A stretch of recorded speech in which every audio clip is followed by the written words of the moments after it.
बहू और बेटी की बारिश।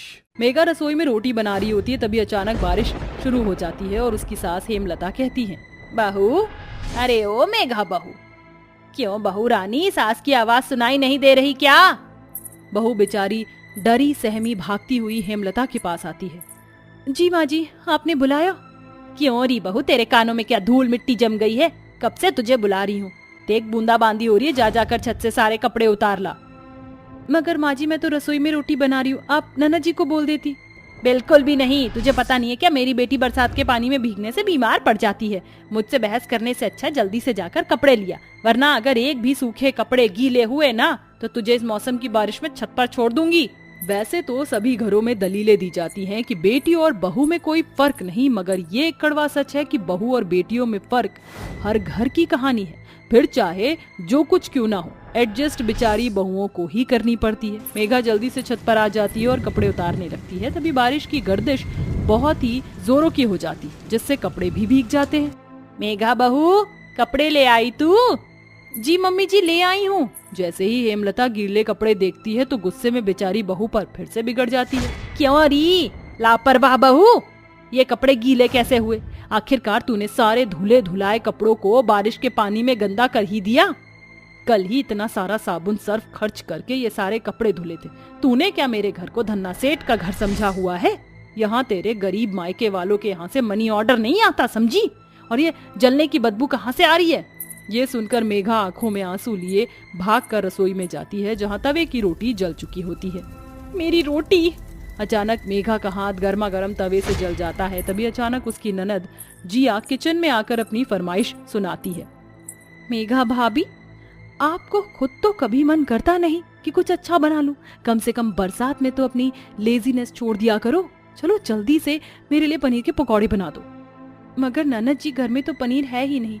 प्याज पड़े हैं, मैं आपके लिए प्याज के पकौड़े बना देती हूँ।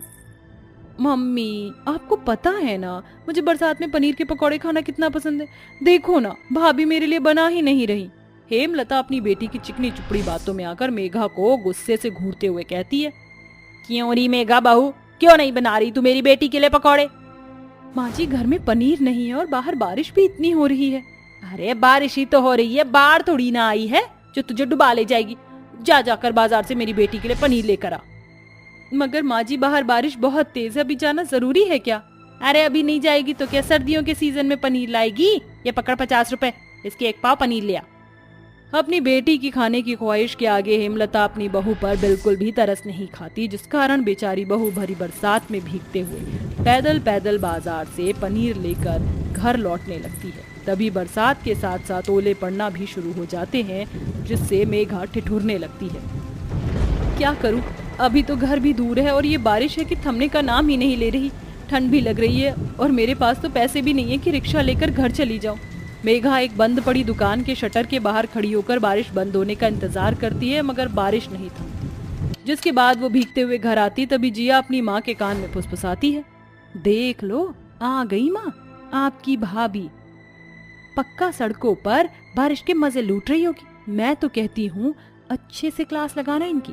क्यों री बहू रानी, बरसात में क्या मेडिको से गप्पे लड़ाने लगी थी? तनी देर कैसे हुई? माँ जी, बारिश बहुत ज्यादा हो रही थी इसलिए देर हो गई। ज्यादा सफाई पेश मत कर, सब समझती हूँ मैं। अब ये फर्श पर गंदगी क्यों मचा रखी है? जा जाकर जल्दी से कपड़े चेंज कर और पकौड़े बना कर ला। जी माँ जी। बेचारी मेघा अपने जले हुए हाथों के जख्मों को भुलाकर जल्दी से गर्मा गर्म पकौड़े बनाकर अपनी सास और ननद को परोसती है और फिर पूरे घर की साफ सफाई करके सभी के लिए खाना बनाकर उन्हें खिलाकर आखिर में सोती है, जिसे देखकर सुनील हेमलता से कहता है, अरे भाग्यवान, तुम्हारे लाड़ प्यार ने तुम्हारी बेटी को बिगाड़ कर रख दिया है। वो कभी भी अपनी भाभी का किसी काम में हाथ नहीं बटाती। तुम तो ऐसे कह रहे हो जैसे बहू से पहाड़ तोड़वाती हूँ। जी, घर में काम ही कितना होता है। हेमलता बड़ी सफाई से बात को टाल देती है। एक दिन बहुत ही मूसलाधार बारिश होती है, तभी मेघा पूरे घर की सफाई कर रही होती है। सारा काम खत्म हो गया, अब जाकर थोड़ी देर आराम कर लेती हूँ। मेघा अपने कमरे में आराम करने जा ही रही होती है कि तभी उसकी ननद जिया भीगी हुई घर में आती है। उसकी पूरी सैंडल कीचड़ में सनी हुई होती है। अरे ये क्या नंद जी, मैंने अभी अभी पूरे घर की सफाई की थी और तुमने सारा घर गंदा कर दिया। अब मुझे फिर से सारा फर्श साफ करना होगा। अरे ओ मेघा बहू, एक तो मेरी बेटी बरसात में गीली होकर घर आ रही है और तुझे उसे तौलिया देना चाहिए, चाय पानी पूछना चाहिए, मगर तू सीआईडी की तरह उसका इंस्पेक्शन कर रही है। जिया बेटी, तू भीगी कैसे? वो माँ, आज ना बारिश के साथ ओले पड़ रहे थे, इसलिए मुझसे रहा नहीं गया। कोई बात नहीं बेटा, यही तो उम्र होती है अपनी जिंदगी जीने की। और फिर ये मौसम की बरसात साल में एक बार ही तो आती है। अपनी सास की इस बात पर बहू मन ही मन कुड़ते हुए कहती है, काश माँ जी की जो सोच आपको बेटी के लिए है वो आपकी बहू के लिए भी होती। अरे बेटी, तू ठंड से ठिठुर रही है, यहाँ सोफे पर बैठ। बेटी के गीले और गंदे कपड़े होने के बावजूद भी हेमलता उसे सोफे पर बिठा देती है। अरे बहू, अब क्या तुझे ये भी कहना पड़ेगा, जा जाकर मेरी बेटी के लिए गर्मा गर्म सूप बना कर ला। मगर माँ जी, सफाई बाद में होती रहेगी, पहले मेरी बेटी की सेहत जरूरी है। देखो तो मेरी फूल जैसी बच्ची कैसे सुस्त लग रही है। मेघा फटाफट से सूप बनाकर लाकर अपनी सास को देती है और हेमलता बड़े ही प्यार से अपनी बेटी के सर को सहलाते हुए सूप पिलाती है। इस तरह 2 दिन बीत जाते हैं तो वहीं लगातार ताबड़तोड़ बारिश के कारण घर की छत टपकने लगती है। माँ जी, बरसात के कारण मेरे कमरे की छत टपक रही है, मिस्त्री को बुलवाकर उसे ठीक करवा दीजिए।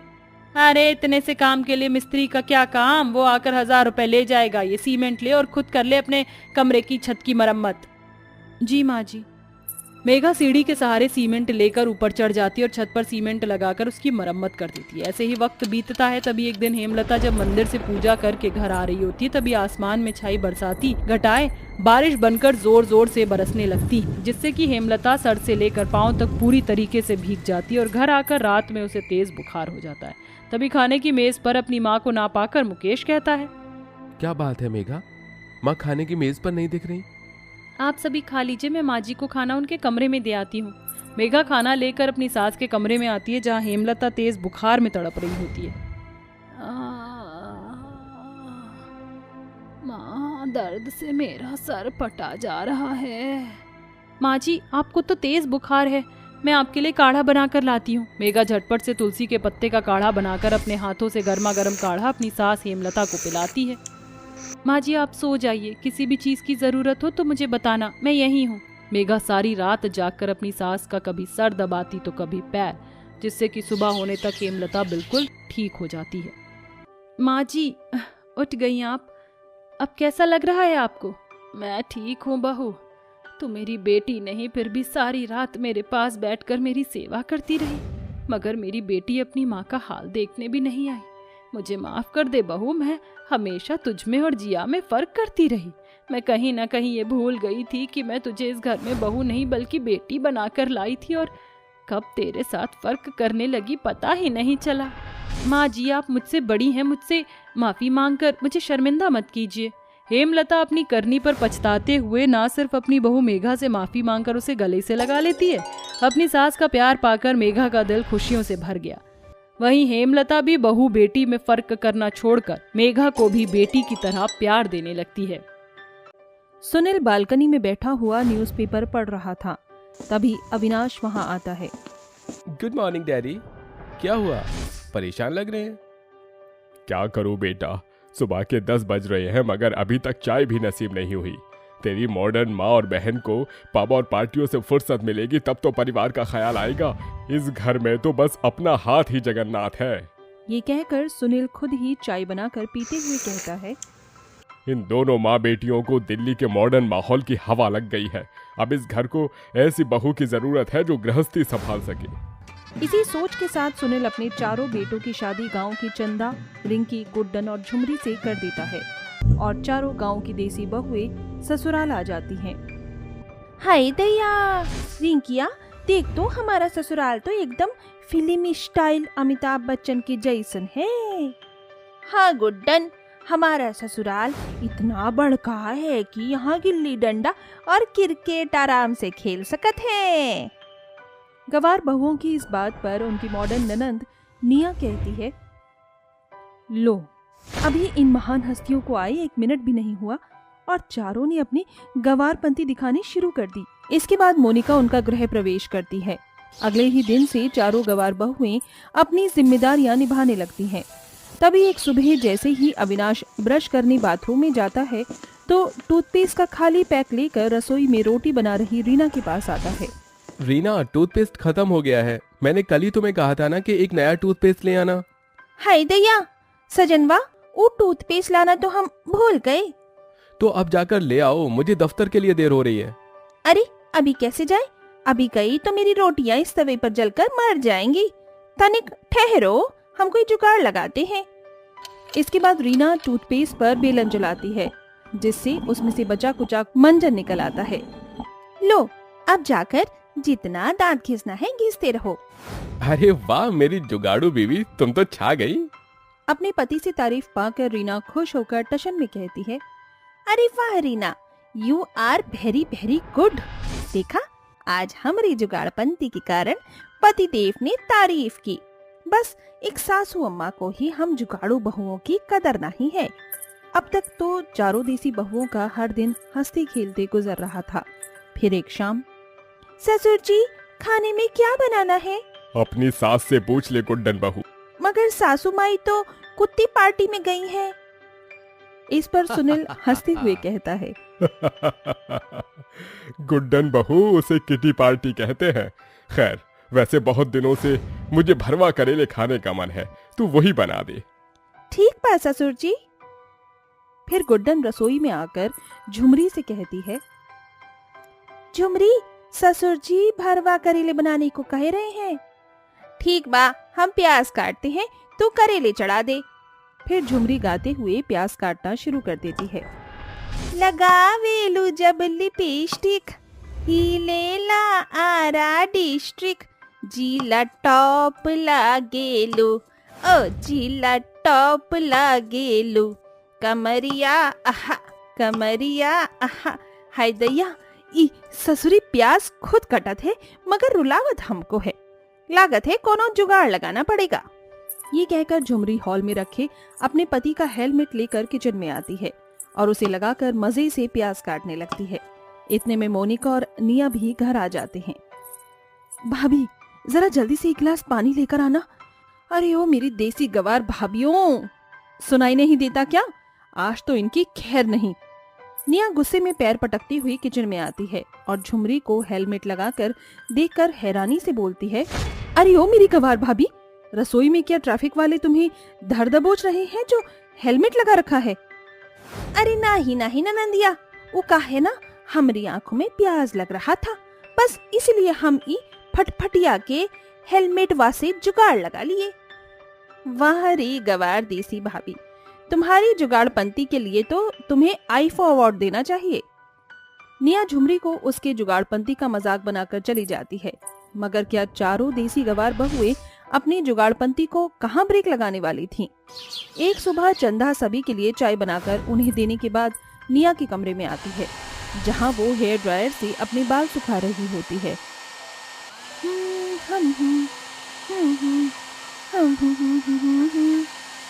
अरे ओ मोरी मॉडर्न ननन जी, गर्मा गर्म चाय लाए हैं, जल्दी से कटक लो। ओ गॉड, हद होती है गवार पने की। वैसे मेरी देसी गवार भाभी, जरा एक बात तो बताना, ये तुम चारों क्या स्कूल के पीछे पड़ी थी? नहीं तो बिल्कुल स्कूल के भीतर पड़ी है, और वो भी पूरे कक्षा 4 तक। मगर 5वीं में डिब्बा गुल हो गया, और फिर 5वीं में डिब्बा गुल होने के बाद तुम चारों ने गवारपंती में PhD की। चाय रख दिया ना, now get lost. Get lost माने जाना होता है ननन जी? बस एक बात बता दो, ये कौन सी मशीन है? ये हेयर ड्रायर है, बाल सुखाने की मशीन, मगर ये तुम जैसी बॉडम लोगों के लिए बिल्कुल भी नहीं है। अब जाओ यहाँ से, जाहिल कहीं की। इसके बाद निया रेडी होकर कॉलेज चली जाती है, जिसके कुछ देर बाद बारिश शुरू हो जाती है और रिंकी सर पीटते हुए कहती है, हाय दैया, ये अचानक मौसम को का हुई कवा। हम तो छत पर पापड़ सूखने को रखे हैं, हमरे पापड़। अरे गुड्डन, झुमरी, चंदा, अरे जल्दी से छत पर आओ। इसके बाद चारों गवार बहुएं पापड़ उठाकर नीचे ले आती हैं और गुड्डन कहती है, हे राम रिंकी, ये पापड़ तो गीले हुई कवे हैं, सारे पापड़ों का नाश पिट गया, जल्दी से कोई जुगाड़ लगा। मिल गया जुगाड़, हम अभी आते हैं, रुको रुको। रिंकी जल्दी से अपनी ननंद का हेयर ड्रायर लेकर आती है और हॉल में चादर बिछाकर पापड़ सुखाने लगती है। तभी एक तेज शॉर्ट सर्किट होता है, जिससे डरकर चारों देसी गवार बहुएं चिल्ला पड़ती हैं, अरे मोरी अम्मा। ये कैसी आवाज थी? पता नहीं इन चारों गवारों ने कौन सा नया रायता फैलाया है। हॉल की बिगड़ी हालत देखकर मोनिका अपनी चारों गवार बहुओं पर बिगड़ते हुए कहती है, ओ गॉड, ये तुम चारों क्या गवारपंती कर रही हो। सासू माँ, हम चारों मिलकर पापड़ सुखा रहे हैं, वो भी हेयर ड्रायर से। आपको तो हम चारों जुगाड़ बहुओं पर गर्व होना चाहिए। तुम्हारे 2 कौड़ी के जुगाड़ ने मेरी बेटी का हेयर ड्रायर खराब कर दिया। जाहिल कहीं की, पूरे हॉल में कबाड़ मचा रखा है। एक पापड़ के पीछे इतना मत्था मारने को किसने कहा था तुम्हें? माँ जी, हम चारों ने चिलचिलाती धूप में बाल्टी भर के पसीना बहाकर ही पापड़ बनाए हैं। बंद करो ये डायलॉगबाजी और जितनी जल्दी हो सके अपनी ये जाहिलों वाली जुगाड़पंती छोड़कर अपनी मॉडर्न ससुराल के तौर तरीके सीख लो। हेयर ड्रायर खराब हो जाने के कारण मोनिका अपनी चारों गवार जुगाड़ू बहुओं को खूब खरी खोटी सुनाती है। ऐसे ही 2 दिन बीत जाते हैं। एक दिन चारों बहुएं खुशी से किचन में साथ मिलकर खाना बना रही होती हैं। तभी सब्जी बनाते हुए झुमरी का हाथ जल जाता है। हाय दया, आज फिर हाथ जल गया। रोज रोज ये करम जली कढ़ाई मेरा हाथ जला देती है।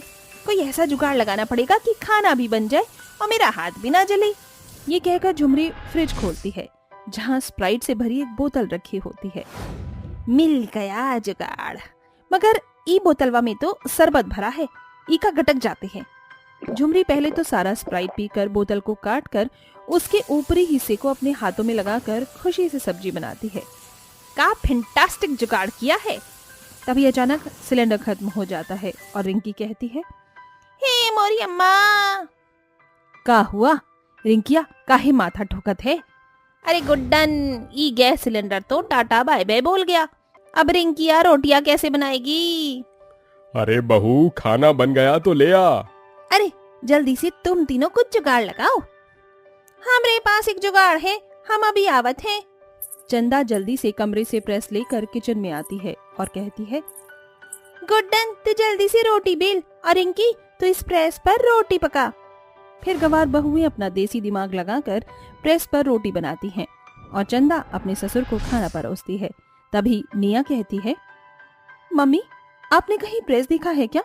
मैंने हर कमरों में ढूंढ लिया, प्रेस कहीं भी नहीं मिल रहा। मुझे अपनी फ्रेंड के बर्थडे पार्टी में जाना है। जब से ये चारों देसी गवार भाभी आई है ना, कोई भी चीज अपनी जगह पर नहीं मिलती। फिर निया और मोनिका किचन में आती हैं, जहां बहुओं को जुगाड़ लगाकर प्रेस पर रोटी बनाता देखकर निया गुस्से में बोलती है, What the hell is this going on? बस यही जाहिलों वाला जुगाड़ देखना बाकी बच गया था कि अब तुम प्रेस पर रोटी बनाओ।